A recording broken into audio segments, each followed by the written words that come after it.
Hello, ഇന്നത്തെ നമ്മുടെ recipe നമ്മുടെ മലബാർ സ്പെഷ്യൽ പഴം നിറച്ചതാണ്. പഴം നിറച്ചത് തയ്യാറാക്കാൻ അറിയാത്തവരായിട്ട് ആരും ഉണ്ടാവില്ല. പക്ഷേ ഒരു സീക്രട്ട് ഇൻഗ്രീഡിയൻറ്റ് കൂടി ചേർത്ത് ഇതിൻ്റെ മസാല ഫില്ലിങ് തയ്യാറാക്കുകയാണെങ്കിൽ സ്പെഷ്യൽ ടേസ്റ്റ് ആയിരിക്കും. അപ്പോൾ അത് ആ ഒരു രീതിക്ക് എങ്ങനെയാണ് നമുക്ക് പഴം നിറച്ചത് തയ്യാറാക്കുക എന്നുള്ളത് വീഡിയോ കാണാം. അപ്പോൾ ചൂടായ പാനിലേക്ക് ഞാൻ 2 ടീസ്പൂണ് ബട്ടറാണ് ആഡ് ചെയ്ത് കൊടുത്തത്. നിങ്ങൾക്ക് ഗീ വേണമെങ്കിൽ യൂസ് ചെയ്യുക. ഗീ ആകുമ്പോൾ കുറച്ചും കൂടി ടേസ്റ്റ് ആയിരിക്കും. ഇതിലേക്ക് ഞാൻ കുറച്ച് കിസ്മിസും അതുപോലെ തന്നെ കുറച്ച് അണ്ടിപ്പരിപ്പ് ആഡ് ചെയ്ത് കൊടുക്കുന്നുണ്ട്. ഇതിൻ്റെ ഒരു അളവ് എന്ന് പറയുന്നത് നിങ്ങൾക്കിത് കൂട്ടിയും കുറച്ചും എടുക്കാം. ഓരോരുത്തരുടെ ഇഷ്ടത്തിനനുസരിച്ചിട്ട് ഈ നട്ട്സെല്ലാം എടുക്കാം. ഇനി ഞാൻ ഇത് ജസ്റ്റ് ആ ബട്ടറിലിട്ടിട്ട് ഒന്ന് മൂപ്പിച്ചെടുക്കുകയാണ്. നമ്മുടെ ആ ഒരു കിസ്മിസെല്ലാം ഒന്ന് വീർത്ത് വരുന്ന ആ ഒരു സമയം വരെ ജസ്റ്റ് ഒന്ന് ഇതാക്കിയാൽ മതി. അപ്പോൾ ഒരു സ്പെഷ്യൽ ടേസ്റ്റ് ഉണ്ടാകും കേട്ടോ. ഇതിലേക്ക് ഞാൻ 1 കപ്പ് തേങ്ങ ആഡ് ചെയ്ത് കൊടുക്കുന്നുണ്ട്. തേങ്ങേൻ്റെ അളവ് എന്ന് പറയുന്നത് ഞാനിത് 2 വലിയ പഴത്തിന് വേണ്ടുന്ന ഫില്ലിങ്ങിൻ്റെ അളവാണ് പറയുന്നത്. അപ്പോൾ 1 കപ്പ് തേങ്ങ ആഡ് ചെയ്ത് കൊടുത്തിട്ടുണ്ട്.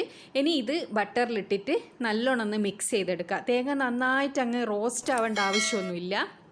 നമ്മുടെ തേങ്ങേൻ്റെ കളറൊന്ന് ചേഞ്ച് ആയാൽ മാത്രം മതി. അപ്പോൾ ഇതിലേക്ക് നമുക്ക് പഞ്ചസാര ആഡ് ചെയ്ത് കൊടുക്കണം, അതുപോലെ കുറച്ച് പൊടികളും. അപ്പോൾ പഞ്ചസാര എന്ന് പറയുന്നതും ഓരോരുത്തരുടെ മധുരത്തിനനുസരിച്ചിട്ട് എടുക്കുക. ഞാൻ 2 ടേബിൾ സ്പൂൺ പഞ്ചസാരയാണ് 1 കപ്പ് തേങ്ങക്ക് എടുക്കുന്നത്. അത് കറക്റ്റായിരിക്കും മധുരം. പിന്നെ തേങ്ങേൻ്റെ ഒരു മധുരം ഉണ്ടാവുമല്ലോ. ഇതിലേക്ക് ഞാൻ 1/2 ടേബിൾ സ്പൂണ് ചെറിയ ജീരകം പൊടിച്ചത് ആഡ് ചെയ്ത് കൊടുക്കുന്നുണ്ട്. അതുപോലെ തന്നെ 1/4 ടേബിൾ സ്പൂണ് ചുക്ക് പൊടിച്ചതും കൂടി ആഡ് ചെയ്ത് കൊടുക്കുന്നുണ്ട്. ഇത് രണ്ടും ഇടാണ്ടാണ് നിങ്ങൾ ഈ ഒരു ഫില്ലിങ് തയ്യാറാക്കലെന്നുണ്ടെങ്കിൽ ഇത് രണ്ടും ഇട്ടിട്ടൊന്ന് തയ്യാറാക്കി വെക്കണം കേട്ടോ. ഇതിനൊരു സ്പെഷ്യൽ ടേസ്റ്റ് ആയിരിക്കും. സാധാരണ അധിക പേര് ഏലക്ക പൊടിച്ചിട്ടെല്ലാം ഇടാറുണ്ട്, പക്ഷേ ഇത് രണ്ടും ഇട്ടിട്ട് അധിക പേരും ഉണ്ടാക്കിയിട്ടുണ്ടാവില്ല. അപ്പോൾ ഇത് നിങ്ങളെ വീട്ടിലുണ്ടെങ്കിൽ തീർച്ചയായിട്ടും ഇങ്ങനെ ഒന്ന് തയ്യാറാക്കി വെക്കുക. നല്ലൊരു സ്പെഷ്യൽ ടേസ്റ്റാണ് കേട്ടോ ഇതിന്. അപ്പോൾ ഇതെല്ലാം കൂടിയിട്ട് നന്നായി ഒന്ന് മിക്സ് ആക്കിയിട്ട് നമ്മുടെ തേങ്ങേൻ്റെ കളറ് ജസ്റ്റ് ഒരു ബ്രൗൺ കളറാകുന്നത് വരെ നമുക്കൊന്ന് ഇത് ഈ ഒരു പാനിലിട്ടിട്ടൊന്ന് ഇളക്കിയെടുക്കാം. അപ്പോൾ ഇത് നമ്മുടെ തേങ്ങ ഒന്ന് കളർ ചേഞ്ചായി വന്നിട്ടുണ്ട്. അപ്പോൾ നല്ലൊരു മണമുണ്ട്. ഇപ്പോൾ അതിൻ്റെ ആ ഒരു ജീരകത്തിൻ്റെയും ചുക്കിൻ്റെയും ഒരു നല്ല മണവും ഉണ്ടാവും, അതേപോലെ തന്നെ നല്ല ടേസ്റ്റിയുമാണ്. അപ്പോൾ ഇത് ഇവിടെ റെഡി ആയിട്ടുണ്ട്. ഇനി നമുക്ക് തീ ഓഫ് ചെയ്തിട്ട് ഇത് ജസ്റ്റ് ഒന്ന് ചൂടാറാൻ വേണ്ടിയിട്ട് വെയിറ്റ് ചെയ്യാം. ഞാനിപ്പോൾ ഇവിടെ ഒത്ത പഴുപ്പിലുള്ള 2 പഴവും അതേപോലെ തന്നെ നമ്മളെ തേങ്ങ ഫില്ലിങ്ങും പിന്നെ കുറച്ച് മൈദയും കലക്കി വെച്ചിട്ടുണ്ട്. ഇനി നമുക്ക് ഇതൊന്ന് തൊലി കളഞ്ഞെടുക്കുക. എന്നിട്ട് ഇതിൻ്റെ മിഡിൽ നമ്മൾ കട്ട് ചെയ്തിട്ട് ഇതിനെ 2 ഈക്വൽ പീസസ് ആക്കിയിട്ട് മാറ്റിയെടുക്കുക കേട്ടോ.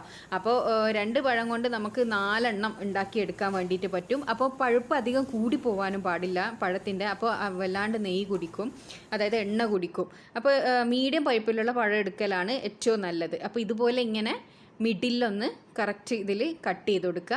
ഇനി എന്താ ചെയ്യേണ്ടതെന്ന് വെച്ചാൽ അതിൻ്റെ ആ ഒരു പീസ് എടുത്തതിൽ ഇതിൻ്റെ മിഡിൽ വീണ്ടും ഒന്ന് കട്ട് ചെയ്തെടുക്കുക. കട്ട് ചെയ്തെടുക്കുമ്പോൾ പ്രത്യേകം ശ്രദ്ധിക്കണം, ഫുള്ള് കട്ടായി പോകാൻ പാടില്ല. ഒരു ഭാഗത്തുനിന്ന് അപ്പുറത്തെ ഭാഗത്തേക്ക് കത്തി ഉള്ളിൽ കയറ്റിയിട്ട് ഇതേപോലെ മിഡിൽ കുറച്ചൊന്ന് കട്ട് ചെയ്തെടുക്കുകയാണ് ചെയ്യേണ്ടത്, ഇത് ഈ കാണുന്ന പോലെ. എന്നിട്ട് ഒരു വിരൽ വെച്ചിട്ട് നമ്മൾ നമ്മുടെ തേങ്ങ മസാല ഇതിലേക്ക് ഫില്ല് ചെയ്ത് കൊടുക്കുക. ഒരു വിരൽ ഇങ്ങനെ വെച്ചാൽ അതിങ്ങനെ ഇതായിട്ട് കിട്ടും. അപ്പോൾ ഇത് ഫില്ല് ചെയ്യുമ്പോൾ പ്രത്യേകം ശ്രദ്ധിക്കണം, നമ്മുടെ പഴം പൊട്ടിപ്പോകാൻ പാടില്ല. അതുകൊണ്ട് സ്പൂണൊന്നും വെച്ചിട്ട് ചെയ്താൽ നമുക്കിത് കറക്റ്റ് കിട്ടില്ല, കൈകൊണ്ട് തന്നെ ചെയ്താലാണ് കറക്റ്റ് കിട്ടും. ഇപ്പോൾ 2 ഭാഗവും ഇതേപോലെ തന്നെ നമ്മൾ ഫുള്ള് തേങ്ങ നിറച്ചെടുക്കണം, എന്നാൽ മാത്രമേ നമുക്ക് നല്ല ടേസ്റ്റി ആയിട്ട് കിട്ടൂ. കുറച്ച് നിറച്ചാൽ പോരാ, നിറക്കുമ്പോൾ പ്രത്യേകം ശ്രദ്ധിക്കണം, ഇത് പൊട്ടിപ്പോകാനും പാടില്ല.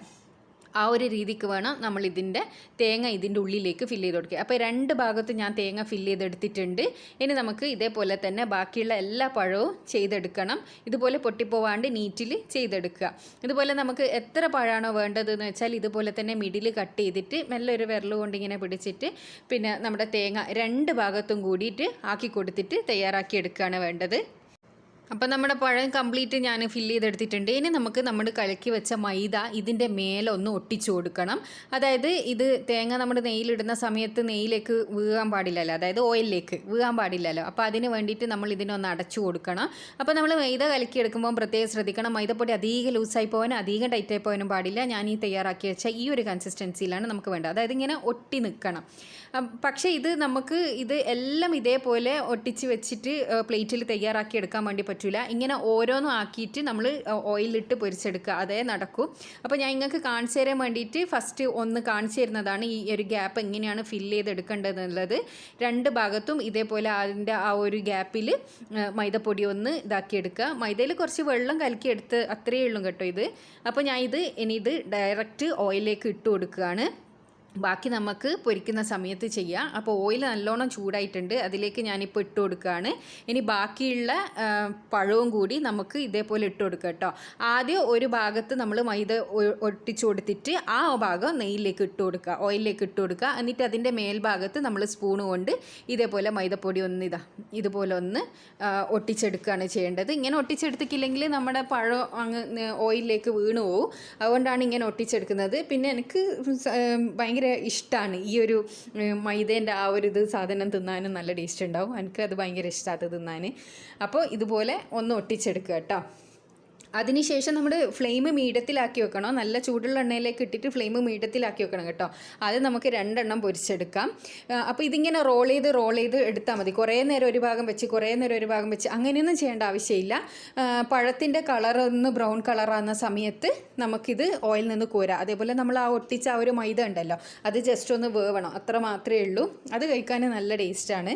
പിന്നെ അപ്പോൾ ഇത് ഞാനൊരു മീഡിയം ഫ്ലെയിമിൽ ഇട്ടിട്ട് ഇങ്ങനെ റോൾ ചെയ്ത് എടുത്ത് ഈ ഒരു കളറാകുന്ന സമയത്ത് നമുക്കിത് ഓയിലിൽ നിന്ന് കോരാം. പെട്ടെന്ന് തന്നെ തയ്യാറായി കിട്ടും. അപ്പോൾ ഇത് ഞാൻ പ്ലേറ്റിലേക്ക് സെർവ് ചെയ്യാണ്. ബാക്കിയുള്ളതും ഇതേപോലെ തന്നെ പൊരിച്ചെടുക്കുക. അപ്പോൾ ഇതാ നമ്മുടെ പഴം നിറച്ചത് ഇവിടെ റെഡി ആയിട്ടുണ്ട്. അപ്പോൾ ഇങ്ങനെ ഒരു ഫില്ലിങ് വെച്ചിട്ട് നിങ്ങൾ തയ്യാറാക്കി നോക്കുക. പഴം നിറച്ചത് തീർച്ചയായിട്ടും നിങ്ങൾക്ക് ഇഷ്ടപ്പെടും. ചുക്കും ജീരകത്തിൻ്റെ ഒരു സ്പെഷ്യൽ ടേസ്റ്റ് തന്നെയായിരിക്കും തേങ്ങയിലിട്ടാൽ ഉണ്ടാകുക. അപ്പോൾ ഇങ്ങനെയല്ല നിങ്ങൾ പഴം നിറച്ചത് തയ്യാറാക്കലെങ്കിൽ തീർച്ചയായും ഇങ്ങനെ തയ്യാറാക്കി നോക്കുക. കമൻറ്റിലൂടെ നിങ്ങളുടെ അഭിപ്രായം അറിയിക്കുക. ചാനൽ സബ്സ്ക്രൈബ് ചെയ്യാത്തവരാണെങ്കിൽ ഒന്ന് സബ്സ്ക്രൈബ് ചെയ്യുക. Thanks for watching.